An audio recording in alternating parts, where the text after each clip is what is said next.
Breaking tonight, Donald Trump about to join me for a live conversation. Hello and welcome to Justice. I'm Judge Jeanine Pirro. Thanks for being with us tonight. And now my opening statement. You know, Democrat-inspired government support for the last century has become the most abusive form of suppression and oppression in our inner cities. It is keeping African Americans and minority communities from attaining not only the American dream, but a normal, safe, secure, and productive life. A supposed well-intentioned support system is chaining our minority communities to an intergenerational cycle of poverty, dependency, and depression. Now, I've spent more than 3 decades in the criminal justice system, watching crime, drugs, and gangs ravage our inner cities, drawing no distinction between children, the weak, and the elderly. But I have never heard anyone, especially someone running for office, have the audacity, the tenacity to turn a paradigm upside down the way Donald Trump did this week. It's time for our society to address some honest and very, very difficult truths. The Democratic Party has failed and betrayed the African American community. Democratic crime policies, education policies, and economic policies have produced only more crime, more broken homes, and more poverty. Is he right? Let's take a look. When Barack Obama and Hillary Clinton talk about the racial divide, they neglect to talk about the fact that 58% of young African Americans do not have jobs. That, in fact, they are worse off since an African American president took office. So what makes anyone think things will get better under the same policies? When Barack Obama and Hillary Clinton talk about the economic divide in this country, what have they done about it, other than Hillary Clinton magically going from dead broke to being worth more than $100 million that she'll admit to, without a business, a company, or anything other than a so-called not-for-profit corporation? And while Obama and Clinton talk about those much-needed conversations between the minority community and our law enforcement officers, they do so to the background chant, "What do we want? Dead cops. When do we want them? Now." Today, more police are targeted and killed than ever before. And while Barack Obama and Hillary Clinton talk about the poor and the oppressed, the anarchists, Black Lives Matter, and Occupy Wall Street group burn down and destroy neighborhoods, where the only ones suffering are African-American mom-and-pop shops and African-American small business owners. And while they pontificate on the quality of justice for minority communities like Ferguson and Baltimore, juries, judges, and even their own Department of Justice outright reject their make-believe incendiary and divisive narrative.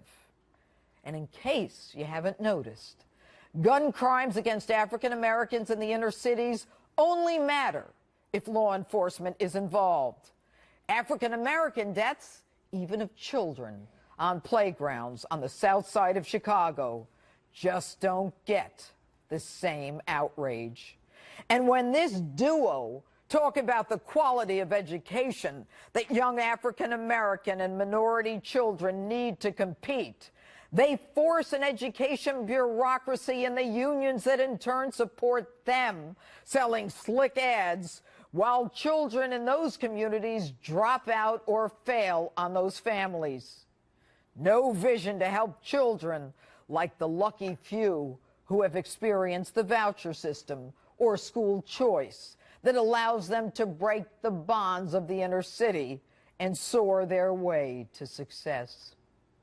Now, take a look at these cities populated by the minority community, where murders are on the rise, where poverty is the norm, where guns are seen as the only form of protection, crime is the only way out, where hope is non-existent. And ask yourselves, Who is running these cities? Democrats. Take a look at the numbers. Chicago has had a Democratic mayor for the last 85 years. St. Louis, 67 years. Newark, 109 years. Milwaukee, 108 years. Baltimore, 49 years. And D.C., 41 years. All major cities, all where murders go up. Folks, if something just doesn't work time after time, over and over, what does it tell you? Should you keep going with it? Should you do it again? You know what? I can't say it any better than he can. What the hell do you have to lose? And that's my opening statement. Tell me what you think on my Facebook page or Twitter. Hashtag Judge Jeanine. And now, in a justice-exclusive, Republican presidential candidate Donald Trump joins me by phone. Good evening, Donald. Hello, Jeanine. You have had a banner week. I don't know how you do it, but you have given at least 4 or 5 major speeches. You have been to Louisiana. You just gave a speech this afternoon. And I couldn't help but focus on your Tuesday speech because it's my wheelhouse.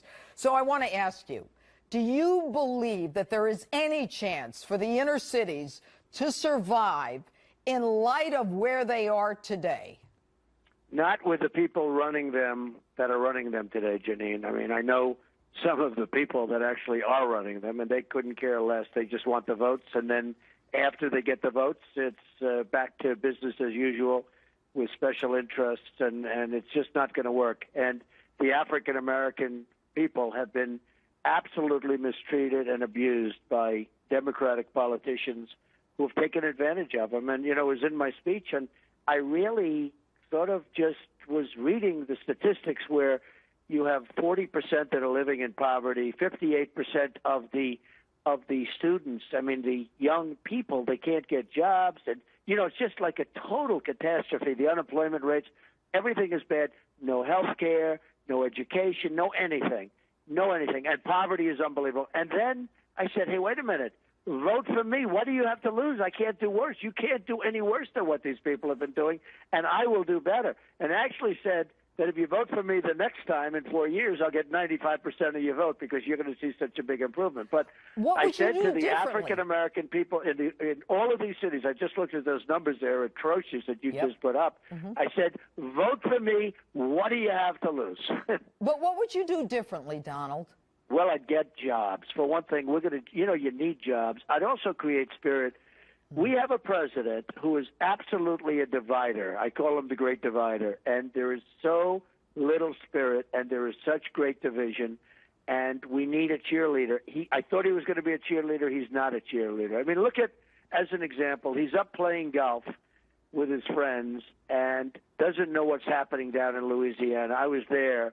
And I want to say it is so sad when you look at these houses that are absolutely destroyed. Even though they're standing, they have to be taken apart and put back together again. Well, I have to tell you, Donald, my family lost a house in a flood, and it is horrible. But I did see there was a gentleman in Louisiana. It was on the internet. He was crying because he met you, and he couldn't believe that you actually went there and that he actually had the opportunity to meet you. But, you know, the president had no plans to go to Louisiana. And then after you were there yesterday, we now hear that he plans on going there next week. Do you think you shamed him into going? Well, I don't know about that. Perhaps so. I'm not looking to have done that. But I will say this. I think next week is too late. Tuesday is too late. He's going to go on Tuesday. And I just think that you go. What you do is tell your golf buddies tomorrow morning that you won't be able to make it. Hop in the plane, you know, nice 747, very old, a lot of fumes pulling into the air. But nevertheless, hop into the plane and go down to Louisiana and see what's going on, because it is a mess. And the Army Corps of Engineers could have solved a lot of it. You know, they were telling me one of the big problems, the Army Corps of Engineers, under his jurisdiction for a long time, almost 8 years, had they done certain changes that everybody has been begging them to do, the floods would have been at a much, much lower level. And you would think after Katrina that they would have figured this stuff out. Well, they just couldn't get them to move. They said they couldn't get them to move. They wouldn't do it. They just couldn't get them to move. And you know, that's government, unless you have a leader at the top. All right. You know, Donald, one of the things that is happening as we're speaking is there apparently was another terror attack in Turkey. And although we don't know all of the details, what we do know and the bare facts are that it appears that there was a wedding in Turkey, and it was an outdoor wedding. And it appears that there was possibly a suicide bomb, or as many as 22 people dead. And there are reports, and you know as well as I do, that all of these things change. You know, when we first hear things, they may not necessarily be true. But what would you do as president to stem all of these attacks and you know, the tide of these kinds of attacks? Well, we have to be much tougher than we are right now. We have to be less politically correct. We have to be so vigilant with respect to other people reporting, people in the community reporting what's going on. I heard about the attack in Turkey. It looks like it's radical Islamic terrorism again, and I'm sure, of course, you know, the president won't use that term, but it looks like that, and we'll have to find out. But, you know, I'm sure you wouldn't be totally shocked if it was. Well, but certainly. It is just a horrible thing that's going on. Nobody's seen anything like this. I mean, you go back to medieval times when they chopped off heads. It's like nobody's seen what we're seeing now: drowning in steel cages, chopping off heads, burying in sand. Nobody's seen this, Jeanine. This is medieval times. It is barbaric. You know, Donna, one of the things that I'm going to do is I'm going to be going next to Dinesh D'Souza, who did the movie Hillary's America, right, which is it is a discussion of some of the things that you've talked about in terms of the inner city and Democrats and what has happened to a lot of the people in the inner cities. And I hope that you're able to see that movie, because it's very interesting, very consistent with where you're going. And I'm going to ask you one last kind of fun question. Go ahead. All right. As you prep for these debates, who's standing in for Hillary? Well, you know, so far I have not really given it too much thought. I didn't prep for the other debates and the primaries. I studied for them, but I didn't really prep per se. I guess the standard thing is you'd have to. You would be a very, very good. You are something. I was going to offer myself up, but I work for Fox, and everybody knows I love you, so everybody knows we're friends. But I'm not blonde, so I don't think it would work. I know. That's Plus, right. I don't wear pantsuits. But we'll get somebody, I guess. But you know, the main thing is, I just think it's something we have to win. We have to win that election, or we're not going to have the judges. You know, the justices of the Supreme Court, by and of themselves, is such a big factor in this election, and it's a factor that some people talk about a lot because they know how important. Other people don't know about it. But you will have, Justice Scalia, who that was unexpected, but all of a sudden, before you even start, you're picking one. But it could be as many as 4, could even be as many as 5 during a 4-year term, probably the most ever for a president for a 4-year term. So very important. We will work hard, and we will do a job, and we will make America great again. All right. I want to say one more thing. This is just coming across. LA Times poll. Trump takes a half-a-point lead over Clinton. Oh, wow. That's very good. So you have had a banner week after a rough couple of weeks. Well, I don't know. The press gave me a rough couple of weeks. They'll take what I say, and they will change it and totally cut it up and dice it up and then say... and then study it for 3 days. Yeah, but you know what, Donald? Very dishonest. Just keep doing what you did this week. You hit it out of the park. I will, Jeanine. I will. Donald Trump, thank you so much. Thank you very much, Jeanine. Thank you. And if you haven't seen Hillary's America, the latest effort from writer and director Dinesh D'Souza, it is an eye-opening look at the Democratic candidate for president as well as the party that she represents. Take a look at this. Today claim to be the party of progress. But where's the progress? For blacks, they've created new urban plantations. For Indians, reservations. And for poor immigrants, barrios, ghettos, and slums. They put their voters in there and make sure they stay there. The only progress we see is progress for them. More wealth, more power, more control over America and over our lives. The Clintons are worthy successors of a tradition from Andrew Jackson through Woodrow Wilson. Wow. With me now, author and director of Hillary's America, Dinesh D'Souza. Dinesh, I have to tell you, I have seen that twice. And my hat's off to you, and you know how much I think of that movie, and I even have the book. I read it, and I even, you know, talked to Donald Trump about it. I thought it was an incredible discussion.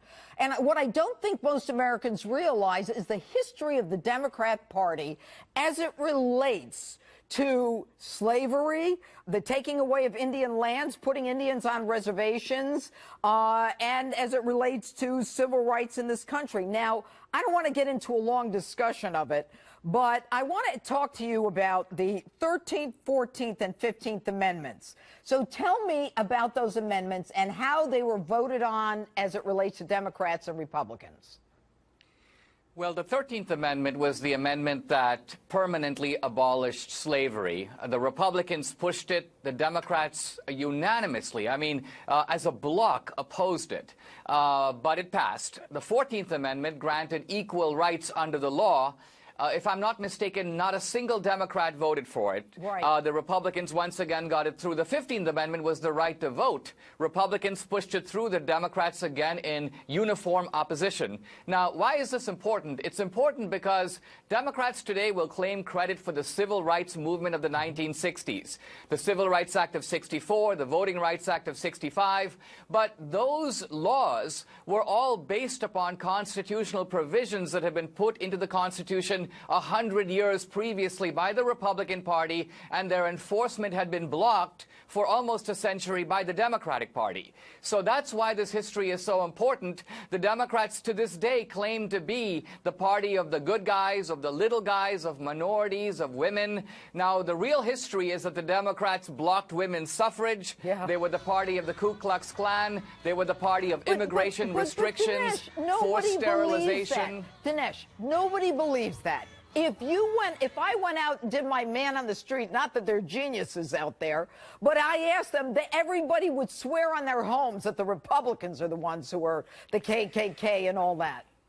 Why? Well, the funny thing is that once they see our movie, what the left is now saying is, yes, Dinesh, we admit it. You're right. It's true. But it's ancient history. It's all so long ago. Women's suffrage was 100 years ago. And I say, wait a minute. We're not just talking about women's suffrage. In the 1960s, chauvinist Democrats tried to kill the Civil Rights Act of 1964 with a gender amendment. It backfired on them. But all of this is not as far back in the past as you think. And the reason it's important to highlight it is it shows the Democratic narrative to be a lie, and it strips the moral capital away from the Democratic Party. All right, let me ask you then, in terms of the opening statement and the inner cities and the Democrat Party and the issue of crime, and we're going to be going to David Clark. How is it that the Democrat Party, in terms of your perspective, is continuing the crime issue and not creating a safe haven for the minority community? So in the book and the movie, I use a controversial phrase. It's the Democratic urban plantation. And the reason I use that phrase is that there are so many chilling similarities between the old slave plantations, the rural plantations that the Democratic Party used to run, and what's going on in the inner cities. So in the old slave plantations, if you look at what life was like, you had ramshackle dwellings, broken families, a lot of illegitimacy, a lot of violence necessary to hold the place together because slavery was based on coercion. Everybody had a meager living. You'd get health care, for example, but no one ever got ahead. A lot of nihilism, a lot of hopelessness, a lot of despair. Sounds well, like that's today. Exactly what you see today, right. Not just for inner city blacks, by the way. Coming you see up it against on the break. Dinesh, we'll get your book. Dinesh D'Souza, thanks for being with us. You heard Donald Trump and I talking about law and order in America.